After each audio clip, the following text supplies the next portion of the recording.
Hi, how's it going? This is Resident of Collinwood for YouTube. I'm here with my second video for tonight, my read-along review of To Be Night and Beguile, written by John Philip Bencourt. Chapter 11, Bloody Mind Games. I'm so proud of myself because I finally figured out a way to have the blog up on my computer and have the camera up on my computer without messing up reading the story. This is as technology savvy as I get, folks. I'm gonna clap for myself because other times I'm a dumbass when it comes to technology. Okay. On a blistering morning, the air seemed to freeze everything it touched. The wind off the sea sliced through the trees like a sharp knife cutting through the toughest stone, and rolled over the emerald green hills of St. Thomas Cemetery like waves to wet sand. Staring into Sebastian's open grave, a cemetery caretaker was himself frozen in shock. He could not move and just looked into the black, gaping hole of the empty plot and open casket. He gripped the shovel in his hand so tightly that his knuckles turned as white as the caps of the Atlantic Sea crashing on the shore nearby. Say nothing. Just fill it in, a voice said as it approached from behind. The cemetery caretaker turned to see the parish priest holding tightly to his Bible and tucking it into his coat. But someone, the caretaker tried to explain, say nothing and fill it in, just like I told you. Whomever did this is demented. It's a demented heathen, and the Lord family will not take kindly to that. King was taken from his grave before his body could even turn cold, the priest said. But, sir, how can we do this and say nothing? The caretaker asked, the wind still blowing over him, almost freezing him down to his bone. Close the grave and speak nothing, as if it is no one. As far as you know, Sebastian Lord still lays here. I want no dealings with that monster that took his body. This parish has enough ghost in his past to add one more. The caretaker shivered in his boots, but nodded in agreement. He sniffled from air and wiped his nose on his sleeve, turned to the grave, and began filling the hole covering up the empty coffin. In the center of the village, the people of Welshport went over their day while the newest resident of town left the secluded sanctuary of Terramore House for some much-needed fresh air and exercise. Evie walked along the small sidewalk, still dressed in her mourner's dress and cloak and veiled hat that obscured her face slightly from the glances of the curious villagers. Seeing the new tragic widow of the Lord family, she had yet to see much of Welshport Village, aside from what she saw when she first docked on her arrival only 5 weeks prior to her wedding. The village was as busy as a small island town could be, on a remote island in the middle of a bay that had several channels around it. The mainland, a lot of times, those channels were busier with ships than the streets were with automobiles, constantly filled with the traffic of trawler after trawler and ocean liners that came in and out of the Atlantic's chopping waters. Evie made her way along to a small, lush park, still green with summer grass. Despite the late fall of the air, Evie smiled as she sat on the beach and watched a woman in a white dress, and parasol walk a small dog along the tiny stone path. The woman smiled back at Evie, but soon a second woman in a green dress came to the park and noticed the widow in black. The green dressed woman's eyes bulged, and she whispered to the dog walker just who was in there. "It's the English girl, the one who married Sebastian Lord, who died." The realization made the woman with the dog quickly change from friendly smile to shock. Even noticed and felt horrible, quickly adjusted her veil to cover her face even more. "Don't let it get to you," a voice said to Evie's right. It was Christian, fresh off his return from Good Island in search of Mary, who had yet to be found. "Constable Evans, how are you?" Evie asked eagerly, hoping to hear that Mary had been apprehended, but just as happy to see a friendly face. "Please call me Christian, and I'm fine, thank you. I saw you walking past the police station just now and called out to you. I wanted to give you an update on Mary Good. I guess you didn't hear me," Christian said. "I'm a bit distracted. Yes, I'm sorry." "So, Mary, have you found her?" Evie asked, scooting over on the beach so that Christian could sit just as the two staring women passed them and glanced over with their noses up.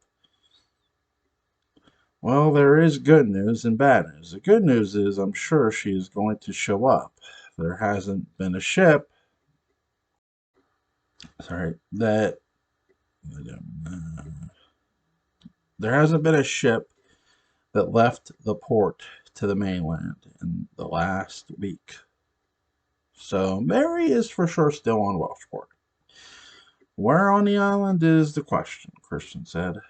"But you said they were going to the smaller island where her mother lived to look for her. She wasn't there?" Evie asked.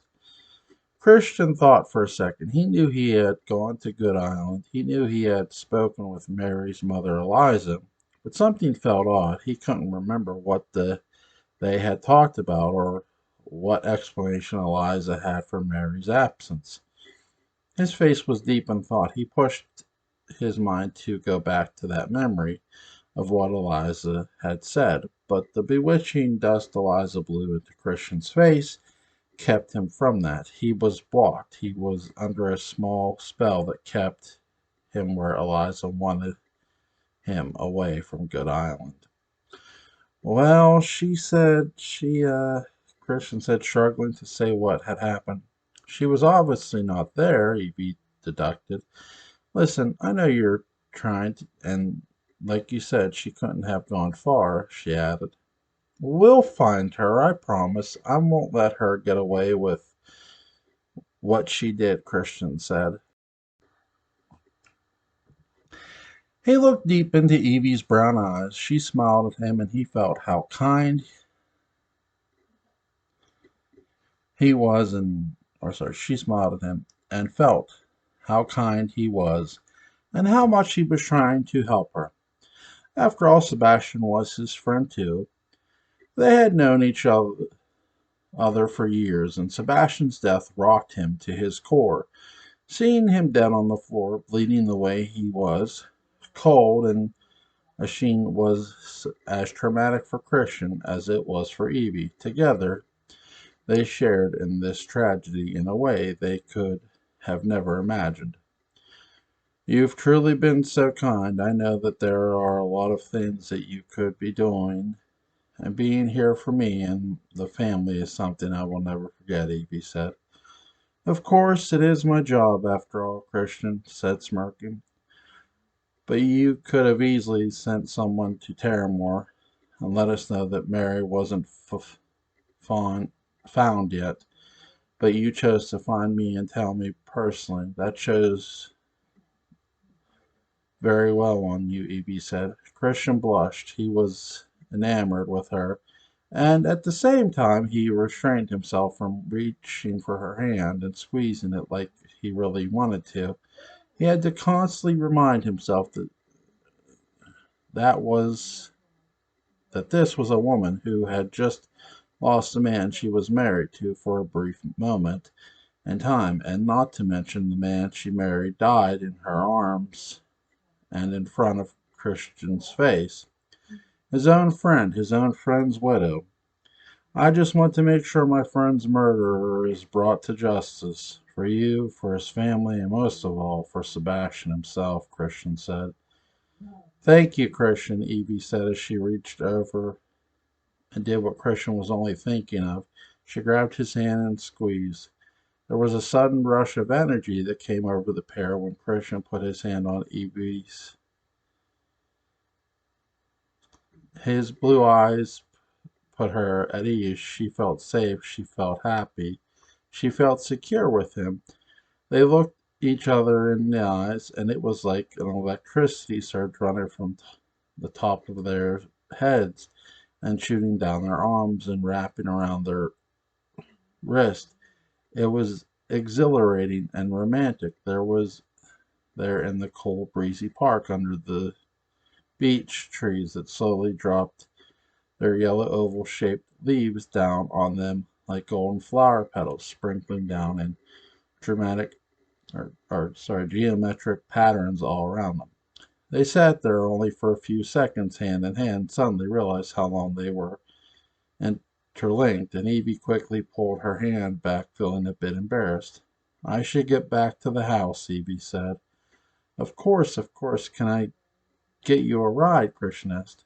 No, thank you. The driver is just up the way, waiting for me. I asked him to park his auto a few blocks away in town so that I could have a look at the shops on my own. Celeste had the day off, too, so it's fine. Thank you, Christian, Evie said, still feeling embarrassed about the hand holding. She got up from the park bench and dusted off the front of her dress. He smiled and stood up. She extended her hand and kissed it kindly. She quickly then made her way back to the awaiting driver, blushing all the way, but at the same time feeling confused about what she was feeling. Confused and guilty. She had butterflies in her stomach, but it felt like a betrayal to Sebastian. How could she feel like this? Suddenly she felt ashamed of herself for letting her mind go to a romantic place with Christian so soon after becoming a widow. But she was only human, and she was only a woman who was, she was only a woman who wished and wanted to be loved, and who found herself vulnerable and desperately lonely. Later that evening, back at home, Evie walked to the main entrance and removed her hat with the black veil and carried it under her arm. She passed the main foyer with the two large portraits of Albert and Rebecca Lord, one on each side, staring down at the entering guests, both framed in golden luxury frames that symbolized their stature as they probable king and queen of the houses of Terramore. Evie kept her eyes forward and made her way into the side drawing room that was smaller than the main drawing room. This one used more for the members of the family instead of entertaining large groups. It was brightly lit and filled with books and black and white photo, and of course more portraits of the Lord family members hanging from the walls. Evie sat down, and Georgina quickly entered with a silver tray of teas and plopped it down on the table in front of her, then graciously took Evie's hat and coat, left the young widow alone to read and sip her tea. As Evie relaxed alone, a bookcase in the far edge of the room behind her slid silently open without a single word. Gasper peeked out of the secret passageway from behind the books and watched Evie sip her tea and read. It was there to begin the process of having Evie believe she was going insane. It was his job and it was his task, and Jacob would not allow him to falter. Now, where he He was so close to getting what he wanted. Gasper slowly walked closer to Evie's back. She none the wiser. She was no longer alone. Sorry, I think I skipped one. Yes, I did. I was good. Gasper slowly walked into the room with him. He had the, a black bow tie stained with Sebastian's blood. It was the same tie that Sebastian was wearing the day of the wedding and the day he died, right in Evie's arms. Gasper slowly walked closer to Evie's back. She none the wiser. She was now no longer alone. He ties the bow tie around a crystal lamp that was on the burr behind Evie and let it hang there. If it were a person's body on display, tied with a noose around its neck. Then Gasper pulled out a small tin flask from inside his jacket pocket, quiet as a mouse, and began to pour pig's blood on the table, dripping it onto the floor and making a small tail of around it, a chair and near the far bookcase where a photo of Sebastian was displayed in black and white of him on horseback on a beach, France. Then Gasper returned to the bookshelf and closed it in front slightly ajar so that he could continue his plot to drive Evie insane. Using a trick he learned while preparing to be a great con artist, Gasper threw his voice in a way that made it seem as if he were coming from an unknown source. In reality, it was coming from the slightly open secret passage behind the bookcase. Evie, Evie, can you hear me? He said in a muffled tone, covering his mouth with a handkerchief to disguise it. Evie turned to her left, then turned to her right. Gasper repeated himself. Evie stood up. She closed her book and stared forward, trying to find where the voice was coming from. Then Gasper spoke her name again. Who's there? Who's there? Evie asked again, still searching for the voice from an unknown source. Evie, find me, Evie. I need you to find me. Quickly, Evie, find me, Gasper said. Then he pulled a string that it had rigged near the crystal lamp behind her that tugged on the lamp, putting it down to the floor, and in a giant crash shattered into a million pieces. In a long string of pig's blood, the string pulled all the way into the bookcase, away from Evie's view. She jumped in her skin. She went behind the sofa she was sitting on to find the shattered lamp, and then her eyes bulged. She looked down at the shards of glass that were now stained with blood, and saw the bloody bow tie that her late husband wore on the day of their wedding day and the day he died. She reached down and pulled it up from the ground, and to be sure, then screamed. When she saw the blood smeared on her finger, pig's blood, she believed it to be Sebastian's. She fell to the floor as Gasper slowly closed the bookcase, giggling to himself as Georgina barged into the study after hearing Evie scream. What is it, miss? What happened? Georgina said, kneeling down to collapse Evie, who was on her knees. Who did this? Who put this here? Evie said, with a tear-stained face. I don't know what you mean, miss. This wasn't here when I came in earlier with the tea, Georgina said. Then, like clockwork, perfectly timed, Sebastian's photo of him on horseback on the beach fell and shattered as well. Oh, missus, I don't know what this is. I don't know, Georgina said as she stood up and began to walk backwards toward the exit. If this is a joke, if someone is trying to tease or torment me, I will make sure, Mrs. Lord knows, and I will make sure to have them removed from employment here, Georgina. Why would someone do this? Evie said. Miss, no one that I know has done this, and I can tell you, I promise you on my heart and my children's souls, I don't know what this is, but I can't be a part of this, Georgina said honestly. The maid had seen enough. She was sure it wasn't a trick.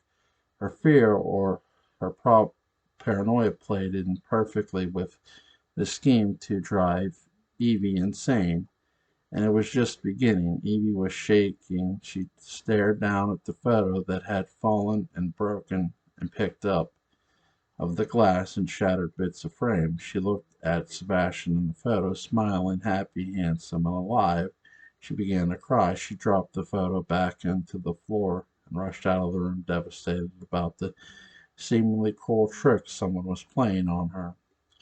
Then from behind the bookcase, Gaspar returned with an exact copy of the broken lamp and broken picture frame, and like a flash, as if it was made of the quickest human matter in the universe, cleaned up the mess he had made and replaced everything broken so that when Evie explained herself, nothing would be out of place. Nothing. 30 minutes later, after her hysterical and tear-filled explanation to Rebecca, she and Evie returned to the study where everything had occurred. When they entered, the room was exactly as if the last time Rebecca saw it. No broken glass, bow bloody, no bloody bow tie, no distant voice from nowhere. Evie's head darted back and forth in the room. She was shocked. She was sweating and panting, and she couldn't believe that what she was seeing. The photo was on the floor, Mrs. Lord. I swear this lamp was broken. I was gone for 20 minutes. Someone must have come and cleaned it up. While I went to see you, Evie said. Georgina, Rebecca said to her maid, who was cowering in the doorway, still traumatized about what she had endured when Gaspar hypnotized her. Ma'am, Georgina asked, pretending she had no idea what was going on. Did you clean this room? Rebecca asked. She she had to have cleaned it, Georgina. You saw what I saw. Tell her, Evie said. I don't know what the young Miss Lord is referring to. I did not clean anything in here but the small rings from the teacup on the saucer that sits on the table, ma'am. When I come in the room was the way it was as I left it when I brought tea, Georgina said nervously. But what about the second time you came in, Georgina, when you heard me scream? Evie asked. I don't, Georgina replied, wanting nothing to do with the entire situation. Georgina, tell her, Evie demanded. With Evie's voice raised and with her eyes frustrated and angry, Georgina began to cry, unable to speak. Rebecca took a deep breath and went over and grabbed Georgina by the shoulders and squeezed them to comfort her. That's enough. There. Go on, Georgina. Go on. Let's get lunch ready in the pink dining room. Go on, Rebecca said as the emotional, distraught Georgina quickly rushed off. You believe me, don't you? Evie asked now that she was alone with Rebecca. My darling, I don't know what you saw, and I don't know what you didn't see. But I can tell you this, is that we are open in this house to images and messages from the other side. Did you hear something when you saw these images in your mind? It wasn't in my mind, Miss Lord. It was real. There was real blood here. Look at my hands, Evie said, showing her stained fingertips. Manifestations, Rebecca replied. What? Miss Lord, you cannot believe that. I did this myself to myself? Evie said in disbelief. My child, when we lose someone close to us, when we suffer a great trauma, our minds begin to play tricks on us, showing us things and telling us things that we want to hear, see, and believe. You need to rest. Go up to your bed now and have a good sleep. I'll wake you for lunch. You should have enough time between now and then to get your mind clear of this, Rebecca said. I don't need a nap, Miss Lord. What I need is to find out why someone would try, and he began to say before Rebecca stomped her foot down hard floors to a small drawing room. Instantly silenced and Evie in a mid-sentence. Go to your room and rest now, Rebecca said in a soft but stern voice. Evie did not utter another word. She looked around the room again as if she was trying to find some more clue to what she had seen. She was certain, almost to the very detail, that she saw what she saw and heard what she heard, even though she did not tell Rebecca of the voice she heard. That had only made Rebecca more sure it was all in a mind game. As Evie left the room, Rebecca stayed and walked over to Sebastian's photo.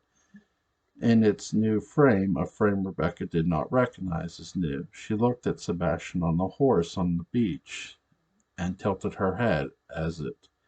What game is this? She asked the photo, believing that perhaps her seance had worked after all. Later that evening, as Celeste settled in for the night by pouring herself a small cup of tea, she sat by the fire and watched as it burned hot in the earth in the small cottage that she shared with her long-time partner Philippe. The walls were like a cabin, wood paneled and withered with age. The flames of the fire flickered and flashed on the wooden panels like a lightning in a storm, smoldering and ripping through the black logs with all the heat of the sun. All Celeste could do was sit and wait. She had not heard from Philip since he took off into the night to find Mary Good himself. Celeste did not have a good feeling about anything that had happened in the last few days, for obvious reasons. A friend's murder at his own wedding, a wedding she was the maid of honor at. It was all a dreadful nightmare. Now Philippe was missing. Her heart told her to keep faith. The things had been worse before, and they had got through it. She thought about one such time, the accident Philippe had in Jacob's automobile, all those years ago, that left his hand mangled and broken. Jacob's drunk behavior cost her love his hand and his shop. Philippe had suffered so much pain then and worried he'd never find work in Welshport again. Who would hire a man with a mangled right hand? She remembered how he worried about having a way to help and provide for Celeste. They were not married, but had been together for so long since they were teenagers that it almost felt like they were married. The whole town saw them as a married couple, despite not being so. Even their families treated them as married. Naturally, her worry was deep, profound, and it shook her. It didn't help matters that Celeste had no idea that Philippe would encounter once he made land on Good Island. Everyone knew Eliza and Mary were not to be trusted. Their mysterious lives, always shrouded in such secretly,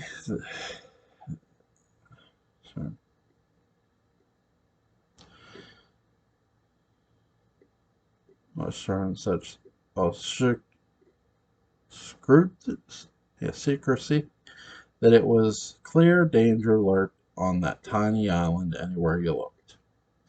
As Celeste got up from the floor with her tea, she walked over and sat on a comfortable, soft chair, hoping her body would sink deep into its crevice, carrying her tired bones and muscles along her to forget all the horror and sadness and worry that was in her heart, even for a brief moment. But as she did so, a frantic knocking came to her door. The sound startled her in her chair, and she knocked over a cup of tea in the shape of a large warped letter B.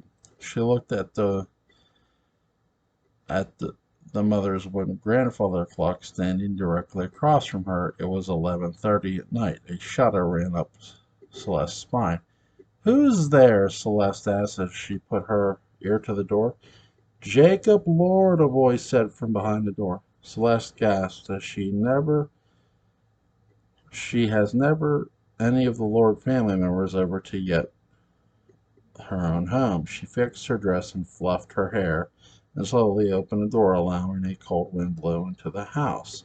Mr. Lord, what can I do for you? She asked. I wanted to check on you. I know that the wedding was a bit of a shock for us all. How are you? Jacob asked strangely. Celeste paused, unsure how to answer and unsure of what he wanted to hear, but she was sure his appearance at her home wasn't a coincidence. Celeste kept herself firmly between the door and Jacob as she could tell her was peeking out, possibly searching for any notes of Mary. Losing a friend in a way that I did was traumatic, as you can imagine, but my concern is now more for Evie and make sure she is taken care of, Celeste said. And Philippe, how is he? Jacob wondered of his old page, fishing for some sort of clue into Philippe's life post the car accident Jacob caused years ago, causing Philippe's hand to become mangled. Celeste then realized this visit wasn't connected to Philip and Jacob, was connected to Philip and Jacob at the wedding. This was Jacob's guilty conscience finally peeking through the veneer of his cold and calculating heart. He's strong. He's always been strong. Everything he's been through in his life, he's been able to pick himself up and become a better person. Nothing has ever stopped him, Celeste said, holding herself tightly from the cold wind blowing in. I see, Jacob replied. When he and I spoke at the wedding before the tragedy, of course, he mentioned he needed work. He works with Christian. Christian has deputized Philippe, and he often helps me. In fact, he's helping him find Mary Good as I speak. Jacob's eyes widened at this new revelation. Well, good then. Good, Celeste. If he should ever want or need something more than being Christian second hand, Jacob said, not catching his pun on second hand, please let me know. My offer will always stand for Philip. Always. Celeste smiled nervously and said thank you when she closed her door. Her discomfort with Jacob and Philippe working together made her skin crawl, and outside in the cold Welshport Winsport night, Jacob now knew he needed to watch out for his old page, Philippe, now more than ever. It had been grueling and terrible and exhausting, but she did it. She did what she needed to do to get Sebastian back to her mother, as she asked, even if it had taken all day. As the sun began to rise over the small island, Mary pulled the small wheelbarrow she had with her at his covered body onto dry land, and began pushing it through the thick woods that made up this lush canopy that hid Eliza's home on Good Island. She pushed and pushed through thick grass and mud, her heart racing, her blood pumping, trying to get Sebastian home. After the whole day of hiding in rocky grottos in the sea and beaches along the way to Good Island, her mind was set on making she did what her mother wanted and bring him back no matter what. As Mary pushed, she saw her mother's home off in the gloomy distance, the chimney once again spewing the thick gray smoke of the fireplace. Then, as the wheelbarrow bumped over a large beech tree roots, Sebastian's sleeping hand fell over from the wheel from under the large tarp like cloth she had never over him. Her wheelbarrow. Mary looked down in horror as she saw a small glimmer of light from the day hit Sebastian's hand and it began to burn his flesh. She screamed and fell backwards onto the ground as a perfectly carved circle of burnt flesh was created above Sebastian's left thumb. Mary jumped to her feet and pulled the tarp over his hand and ran all the way back to her mother's house. She couldn't understand what had happened. He hadn't been dead all that long to be decomposing. In fact, he was breathing now, and he was alive now. Her mother somehow made it so he was alive. She knew it. She saw him breathe, unconscious, yes, but alive. When she arrived at her mother's house at the back entrance, sweating, panicked, and full of the most powerful feelings of dread and anxiety she had felt ever in her whole life, she quickly pushed the door open and pulled the wheelbarrow backwards. She removed the tarp just as Eliza burst into the back mudroom. Eliza's eyes became large with shock. "You did it," Eliza whispered. "You actually did it." "We have to help him. Look," Mary said, lifting up Sebastian's hand to show her the burn. "That will correct itself as soon as he eats," Eliza said.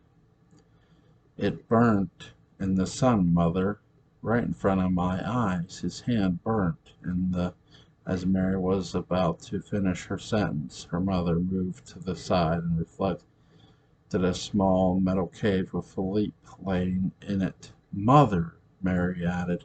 More terror spilled across her face. Eliza turned back and saw Philippe's horror-stricken face at seeing his friend Sebastian seemingly dead, body laying in a wheelbarrow.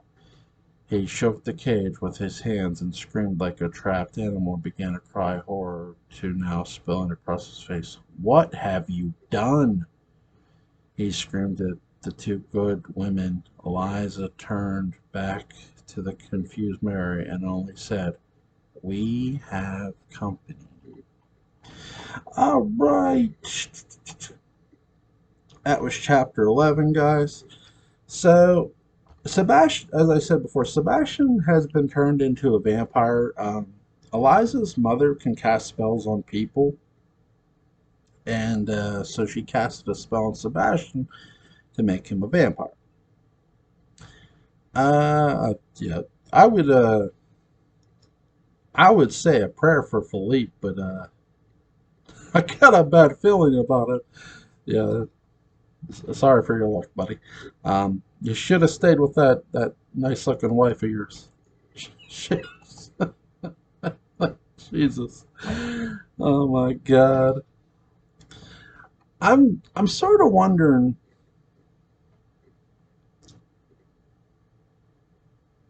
if Christian is gonna talk to Celeste, or Celeste might talk to Christian, and I'm wondering if they're going to inquire about Philippe, if Celeste is going to inquire about Philippe, or if maybe Christian is going to inquire about, like, hey, where's your husband? Or where's your boyfriend?